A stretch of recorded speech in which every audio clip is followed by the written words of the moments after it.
họ thấu ua luôn tu chỉ luôn tê sang mọi tu hoa tài tu nhau sầu tu chân chân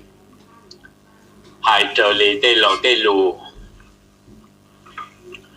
chế thiếu tài nhỏ tài gỡ cả luôn tu luôn tê để xin gỡ nhất đồ thân tu丑u thea này nọ trên gỡ yêu tối ít khu mình nhỏ ít tu tu tuần xài chế cô chỉ bảo là để cho bây giờ này cô chuyên đồ na cơ xin lỡ cô trả luôn về là để mong cô giờ cho tuần giờ hay nào chứ thế有我在几道路的的看包着什么来的，这大有人手是几道民众民动民见民出去错，民众民动民到民做嘛要过后错了，找到的的有可能的的是喏，这有哩喏，这啥还的，个都财过了。thì là giờ muốn cái xa là một gió luôn địa tê là một chỉ nó nâng thì chỉ tao khi đông gỡ đi nó nè thì giờ đi nó thế là nhỏ để tiếc hai đồ mình tuôn giờ thì nửa chỉ hai đồ mình tuôn giờ nên cũng lo lợ thì cũng chỉ tới lúc tê chờ rồi giống lì mi chia mi thu mi cá mi nông mi cá mi trộn mi đo mi chua nó chỉ nhỏ chua cuối sa có mù nhỏ trâu luôn tiệt tê đỡ nhỏ mù có theo lý với tối tu hóa tài cả luôn tiệt tê hay nữa nè thế giờ lì nó cũng chỉ tao khét rồi gửi nó mua chơi rồi nó thế là tiệt gì tụi mình tu giờ tiệt gì có chỉ đâu có tư cuối một nhóm tao đi trả là gì cuối lần xưa cuối một nhóm đủ tiệt tê lỗ đa cuối nhóm đi trả theo chỉ bảo trong con mồ là chỉ có tao mồ là mà cuối chỉ tao khi hạt giờ vô một tụi mồ trộn ra nhỏ nó mà kịp thả cái bia li nó trâu nó là nên cho xài chả rồi chủ tàu tàu thiên gà xe thì li bao hết tiền ít khó để tụi mình tu giờ đợi thì li hết tiền ấy nhớ đồ nông tê từ thiên nhớ ở từ ấy cuối một tàu li chả nếu chỉ hoa ta hết tiền li chả là thổ tiêu cũng có một chế một sư chế giờ tàu sư nó chế nhỏ chế nửa tí thế li mua kia tụi mình chưa gì từ kia đồ địa tê tiền tụ khiếp lo chế lúc mình giờ tê ở đã ở dần hôm lại tê ở mà như nào là tiền của cha lúc địa tê nó đi đỡ tiền nhóm lại tê này thứ tuổi nếu muốn trở sinh tuổi rồi thì mua chùa chỉ bên mong chỉ bao bé thì mua nhiều số tuổi hay nào cũng mua thì chỉ mua đỡ đan năng chỉ mua đỡ và bao xa ít tu hay đầu tu sư vì giờ họ thì mua chùa kỹ chỉ bị lần thơm gà chỉ là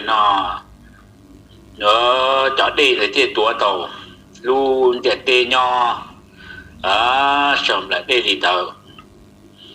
để cho nên nó có sẽ được tao hay tiền sao giờ dùng lý trả chỉ mấy tu giờ là một sai chùa tao hay tiền do lý trả cho lý trả chùa giờ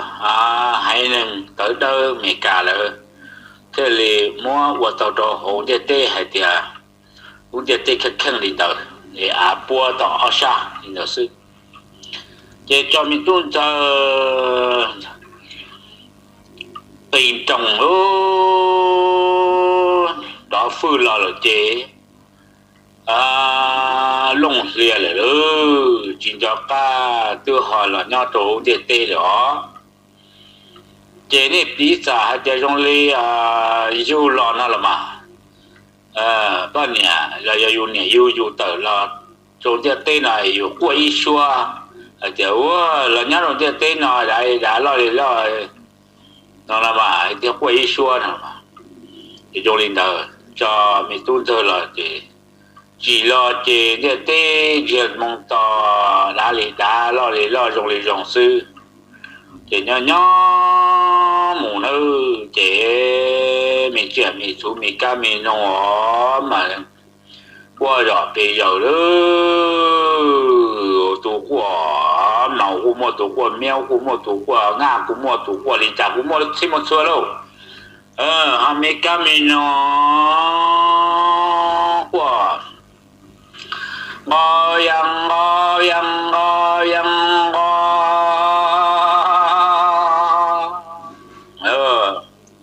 cho nó giờ cho mong là giờ khó xe nhá bị tao xe lúc nhàn rồi tua qua cú nia mà là cú mua na tụ cá qua thầu lúa xe hơi thế thế nó qua chú bé chú đá nó cú mua xe cho cá và bé già cá nào mà mong cho có khó xe mong nó thì mong giờ mình cá mình nông qua thì khó xe luôn nó để mỗi cho đồ hậu cái xe hậu già hậu cha xì sầu tê nó nè là chế biến chúng tôi nhau khó xe lô chỉ bảo cái vào lấy trả ok đã có một đồ tiêu hết tại quý lượng nhau thì nó sư cũng chỉ bảo cao ra từ có tàu của đá cá xa qua xin để nhau tư dự nhỏ có lo lời chế gì nếu mà xài tu nó trộn đó có nhau thế chỉ có những xài nhau rồi chỉ nông nâng có phụ luôn địa tế có thế thì tàu nào tàu chữ tàu hết tài rồi có đầu của nhau thì có lo lời tía thì cú chẳng qua tại tuổi luôn địa tế chờ nào thì có yếu chỉ tàu nào tàu chữ yếu chỉ tàu là mấy bé sản cá có nhớ gì được con chỉ nó nâng trong lưu ru thì có yếu dùng inu từ sư để loại tiểu vật trên để nông gì lù theo chỉ chia thì dùng là chỉ liền là nó cứ tìm mong này chả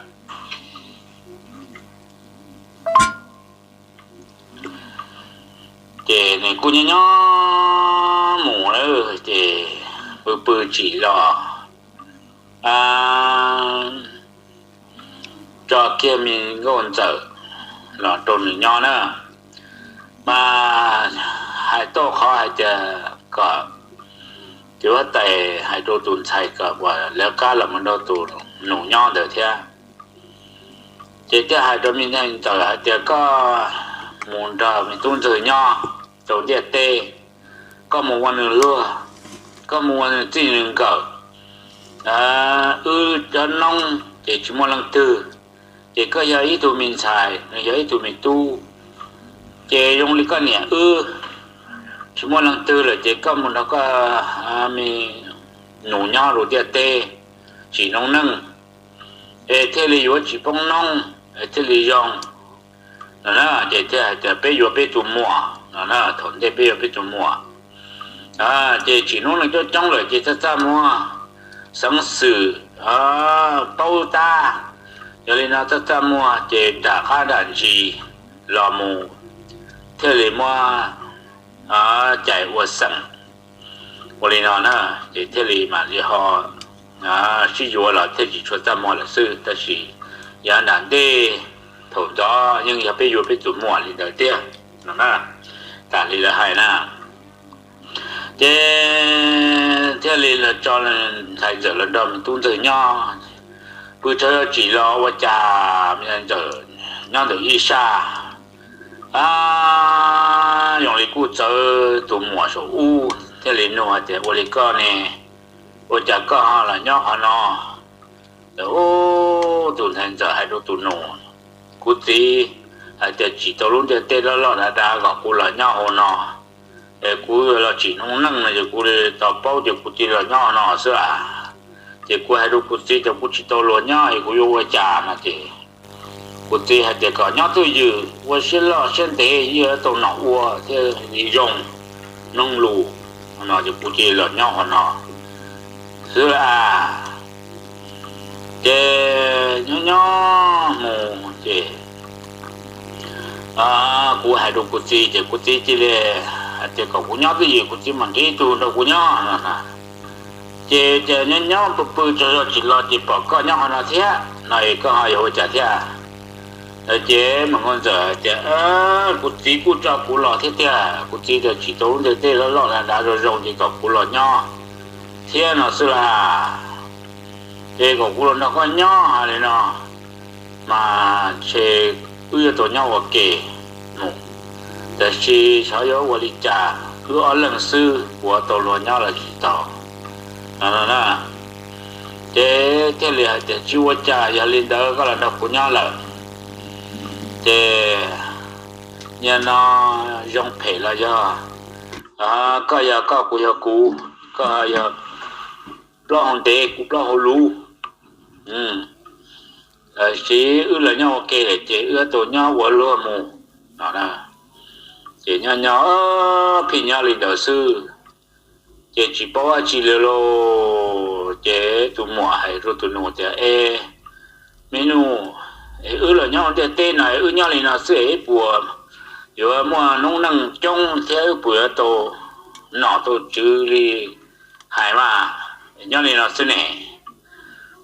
đi cho cũng mà đi muốn nô đồ gì chế tên nô một đồ gì rồi chỉ có nhau này là xưa bữa mùa nông năng trong bữa tổ nọ tổ trừ tổ vớt tài thì có hay mà nhau này là xưa chỉ tổ lúa kia thì theo rồi một khu nhau là nhưng chỉ tổ lúa thì yêu trả cho nên chỉ theo theo ôi nó nữa thay đổi nè hả chả nè một chùa ý chi chứ cứ đồ về trong cho nó to lớn trả tiền mua trả chỉ chế我家今年我到呢，这有么弄能？这个在这我里那这这么做一项起chế，但是某个做呢，只不出么要半年，你做到大家，都弄要只能么要，只能不做问题，只能到。mỗi tu đồng chỉ kia đầu sự chỉ能cứ rồi về trong ngõ đó rồi là tia trả chẳng thọ tu đồng từ trường đồ sống tu u chế tu mua nơi tua tàu chế nơi mua thọ họ chắp rồi chế nơi mua ruột khí chế mua vì họ chỉ mua do chế nơi tàu bao lúc sư bự chế là khá tàu bị trong mua đó rồi đặt cửa hàng đặt tia我家的老人到某这里去高度努力七天也叫叫我领导这这里红都知系的这个我领导呢之前冇专大市区啦努七节鸟家我七节冇去过路上少的要我的家这这的一起中度这呢，莫合落做，你做绕的，这呢我呢人家这个民众是多好，这个多少手，这加了加，这我领导到天到木，这呢主莫弄能，这呢团队屋嘛，被职能嘛呢。mua do thì đó là chi tôi sẽ hậu lộc thì bên này thế là tôi sẽ sầu phải nó mà hãy khó đối khó là tôi tiền năng của y là mù là do thầu cho năng sáng sự theo bao ta rủ rủ thì mua bảo là lần đầu đó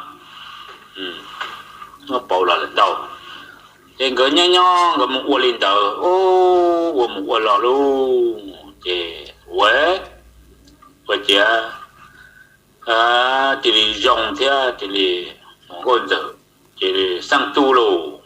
đó nè chứ linh đầu thì mua mi nhỏ mi tu mi xài gửi như mua xí dùa li à thì cỡ thế nó chế trong lưu dù nó chế thấu u rồi nè chế giờ giờ chỉ năng tôi sa hồ bên này tôi sa sầu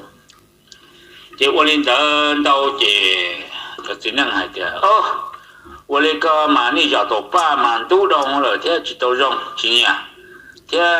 nếu mà mình nhỏ thì khử đồng rồi nếu mà mình nhỏ bây giờ tôi muốn chia nhưng cụ chia chia ngay tôi đi nó sư thì chia cụ tôi ra sầu cụ chỉ năng cụ chỉ yêu thì chia cụ tôi ra sầu bảo cụ muốn chia mình đã gì lỗ chờ mình khai cụ cho là vợ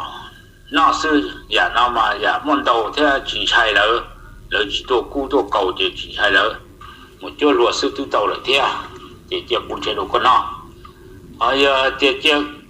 cụ tôi hỏi có uo lên nó có mua khi có cụ mình thế giả chia lo là có nó sư nào mà cụ sai thế cụ làm một thiên tàu hơn nhà nói giả tôi cụ mình sai thì chẳng gì thì hoàn đầuอยู่thế thì ship bảo giá thì mua bảo rồi đó mua bảo chỉ nên tôi sai sầu giờ lên nó là một đôi giặt là đã tên nó cho nên vì họ để tự chế lưu dù để thế thì mua thảo bộ đùa thế nữa thì bao nhiêu thảo giá cả tôi số đùa thế vậy đó mà cũng sao tiền chế ít bộ percent là mà chế mà xa gì chỗ percent là bao nhiêu thảo tôi số đó mà họ nó cú dùng lý một tia cú dùng lý học một đà để xí cú sa thì chế yếu mua lý đầu tia chế cho nên đó hay là mù lý nọ nhỏ nhỏ chỉ có tại tia hay tia giờ lý nọ yếu tố xí ở tu rồi xe thế xe rồi chỉ nó nâng bao nhiêu cú trong chỉ nâng cú trong rồi mới xí xe ba tuổi ba xe rồng ba tuổi ba xe chỉ rồng đó nè thế thế là hồ kia tuôn ra hồ chỉ năng số mù xe chỉ năng xe rồng đi trả đó nè thế thế hồ mà tuôn ra có tua chế là một chế cú nó có thả thế thế là có khả chân chế hồ kia chếนี่ก็เนี่ยก็ย่อไอ้กูจะก้าหมูเจอสีเชรู้นั่งอยู่ย่อหงเจเตอยู่วริจาตุริจาตอนนั้นจิตเป้าจิตตัวลินเดอเจตุ้งจะเทียนดอกปื้อปล้นแต่ปื้อจีอูหัวเดือโดยใช้手里เจจิเป้า里จิตก้ามันจนตัวจะเจเจ用的ก้าไม่ตู้dùng tua sinh ta chỉ muốn luôn đi cho tuần rồi lúc trong chế thế hai giờ mới tu có有một quả nọ một chữ đồ luôn địa tê năng trong lì trong chế chủ trong lì trong mà cú sa có con gà tan ta nọ một tua có bên nhà lúc đó hòn cả là rồi cú say sẽ có một bộ tàu mà nó chỉ mà thà tao cả nó lại chỉ có gà tan ta vì say nọ một này tua cả tao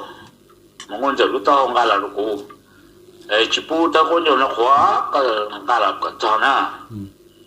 vô lý tu chân cả kiến đã phứ lọ lọ thiên ta bông thả đồ tỏ ta bơ đồ tỏ ta một con giờ uống máu đồ tỏ trên máu thế cái này lọ tập nó quay cái này là cô hồng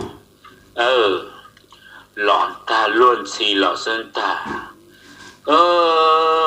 mịp lo hòn chẳng chìa họ cảnh cho liếp lại họ hay luôn luôn nhà lọ sư lâu chỉ giờ thâu chỉ tàu đan ta lọ lì mỗi tàu ở đây là hậu ta đi nhớ xưa nên cho có là hải sư đã ca lòng lợn đồ tỏ chỉ mò lợn chúng giờ thì xa thì xa đi xa thì我知道喽，这么特别，只有这包，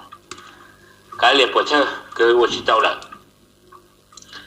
我们公司老姐约开，老姐开，公差天，这啥得弄喽，这大家忙喽，做多的记录中，到我有活动就去包。chỉ là ô cha có hậu lưu đi cha là thọ kia xíu của chị tao quan niệm lo chị luôn nhá lo sư chị dùng câu lý dùng ô cha ô tao rồi dùng câu mì lô mà phô bắt từ lô tơ nằng ô cha dùng lý dùng hay dùng bắt ta dùng ta là dùng thia dùng bố ta cho lúc uống chia dùng ta là dùng bố ta cho lúc uống chuối thì lúc cú hù lại luôn nhà là sẽ cú tôi chỉ tao là gì em chế cái liệu có yếu chỉ là có chỉ có chỉ luôn gì tao mua đi coi là tao cái liệu phải chăng á nói chỉ thì chắc lắm một nhân địa tê tao là đó sự情到处这个乱带货的包的大人他，我看多年的老天他，这个么人得天，老这些都是弄的，如米种手法这有种些这那这只能弄到。bên nhà gì là thế thì dùng xe đó tiền thật thì nó giờ thì có mua có hay chỉ hay trả chỉ thì có đồ xí lu ấy thế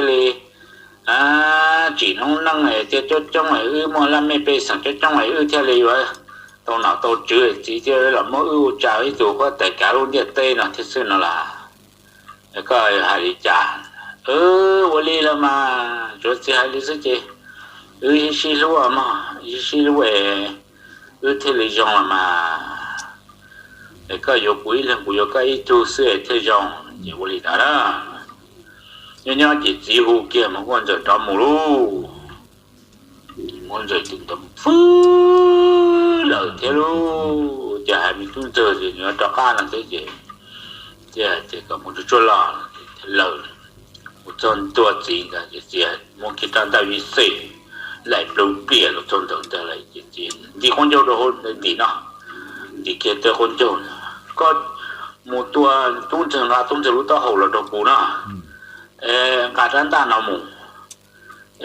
cái này cụ thể là dùng xe thì nếu một chỉ một cái thế có thể yếu ở tới tụ bảo hộ tài gió tổ lúc tây thở một chiếc một chủ mua gió trời thì là có thể là yếu ở tàu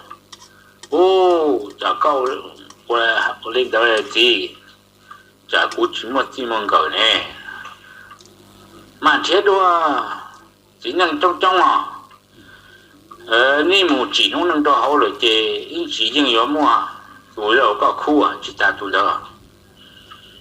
chỗ có một tôi cú cho hậu rồi đó cú sư có cú bao sư rồi mà vô đi đó cháu phứ lọ là thế luôn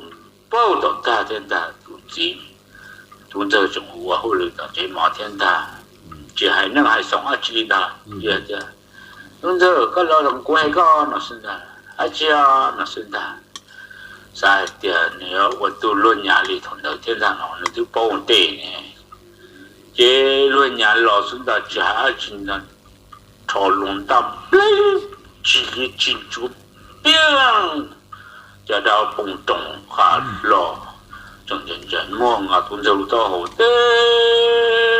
mù trong tua tôi con dầu chỉ to khóa chỉ ở đây thế khó đó ta làm ta sai do tuần dầu to hồ tôm bơ lò chả lý trước khi số có tại lúc trong chúng ta chả có xe phèo rồi đi có tụ năng nói chả cũng chỉ có xe này có chở một tô thì tê nào nhưng một đấy cú còn mình trung chờ là tua con cá cá to hồ là đồ cú trung chờ thế thì con gì luôn này tua chỉ tàu nhỏ bé chán ta là tua chỉ tàu nó này ấy cha ấy có tụi năng có ấy có yếu của tàu liền ô con mà xếp hết thì tiền nữa nó này rồi trên này nó tiêu mà mà sửa tu mà sửa hại cái gì bên mong tiêu rồi một thế thì mà sửa lý thì là thì phu nhân nó này rồi muốn bê thì thế muốn tu luyện bê thì gọi là phu nhân nó này tu tua nó rồi bên mong thì giờ tu yêu mình nhua rồi thì thế mong hồ nè tu nè thì muốn bọn nè nó mà thì một bộ linh đạo sư chừng chừng người yom lo lúa phú nhiên mà thế lý do này rồi thì ní xã sẽ bây giờ linh đạo ra đây nó cái thế lý chúa tại thế chỉ sẽ hàng chúa tại mua kia ta ở chương trình nhà nó hay nó đâu có nữa con là của tụ chương trình nó một tờ đồ nga tuân thủ tao đã làm một chùa đồ hai giờ khởi công đồ thì ra cái công đồ thế có chỉ đi ra sở có tàu để khu我个组这种搞我叫他在路途你叫路的你是好ก็要半年了ก็muốn能路的的哎这个路途呢都古晒我要说那本间中你要还半年多能đó là hai năm phòng ấy là lù phê đồ này rồi giờ ấy là dùng đồ này trong một khởi của năng tu giờ chính năng nơi nhà lăng từ trên người vua cho lên cổ lăng là bớt thơ họ này chỉ mua xí li này chọn mua cái dù mình nhiều tu kỹ của nó vua hậu ba tu chỉ hậu lúa lúa chế tu chỉ khoan nhà tu chỉ vua tu chỉ chơi tu tư là chia tu chỉ vua lý nó sư này chỉ một sĩ hại nó rồi mà đan năng lúa thì đan năng chỉ mua đông tờ rồi chùa trả lộ hai lý giáo sư cho nên nó thế lý cho hai tia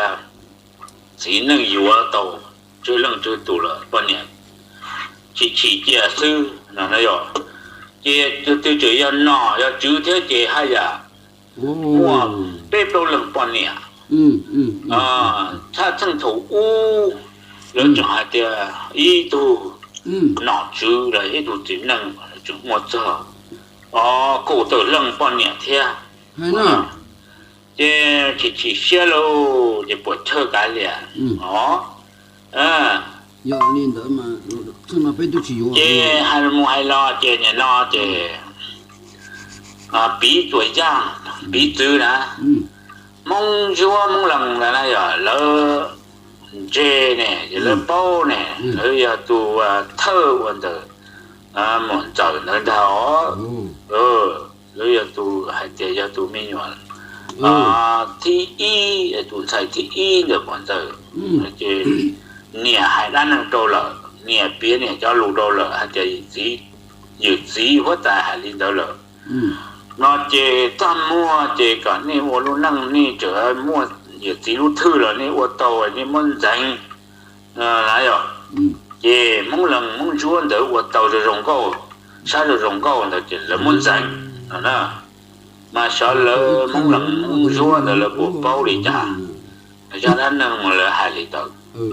muốn chỉ nói là từ hai lý của nó có gì hai sự nó rồi chứ muốn chia thì tia thì muốn lần muốn chúa thấu bên một thằng lồng cô đó mà cho lồng cô muốn chúa một lần là mà lỡ lúc ban đầu thì khỏi cho lồng cô thì tôi sao hậu tiểu sao số thì như này thì tôi đủ sự nè ở bên muốn đỡ nói chỉ lúc này ban đầu đỡ nói chỉ khỏi cho lồng cô tôi sao số đó thì chỉ ở trong bên tiệt rồi cho dầu tất cả thì lấy chỉ cho cả gia đình năng nhẹ kia rồi chứ hay để dịch gì hay đi tới phòng là lù đi tới lù thứ gì chỉ lù nó rồi chỉ lấy chỉ cho là gì lỡ hay để ô tô đồng ngô thì là mua tua san đổ nó thì là chỉ bốn trăm mua thế là chỉ cho hay để cho ít là lù nhà chế rồi chế cho nè bao nhiêu tuần năng nhà tu chân thổ u và gì quá tệ hải tụ tụn trái nó là chế thế li mua khỏi dùng của tôi sa sầu nó là bị mong đơ nè thế này chùa chế bây giờ là ta li cú sang sử cú chia cho lồng cô mong chúa mong lần là một đôi cho lồng cô mong đơ lười già là ná mày rồi lỡ mua luôn ta chọn khỏi dùng của tôi sầu á mà là tụ bận nhà mà nếu thế li cho trong của bàn tàu quan tàu chế nè ta luôn chả đông tàu ban tàu cho ta在的就我带着民道nhau đồ lũ thư thế của cha mình tự chế quan nhà ya tu chỉ năng đó chỉ năng thế li thằng cha tàu u thế li mua sĩ vua rồi lăng là vua mua nhia sĩ chỉ vua tàu ban nhà chế hay gì tàu ban nhà chế qua chế sư đó ở lòng trôn nhà nó ấy thế linh chế chỉ mua ban nhà quan nọ chỉ thế chữ chế hay thế chữ bút vua ở bên chỗ là ấy nó là do đi cha mà nông gia đã nâng chế giờ có từ trong từ đó là chỉ thế thì chỉ nó nâng lòng một chút trong bốn giờ tê chế cho nó ban nhà cho trong ban nhà thế hay thế quan cho chính năng của quan tàu li chế bé của chị tàu chế bé mà nhớ của nó nói rồi chế mua bằng tu xét tớ chế lấy nhớ của nó lấy nhớ đấng chính năng thả chính năng của giả chỉ bu lưng thì bao nhớ bao chế cho chính năng thế là họ mua họ được phân nhẹ đó số mua ma khi cho đa chia đồ chỉ chia thọ ban chế chia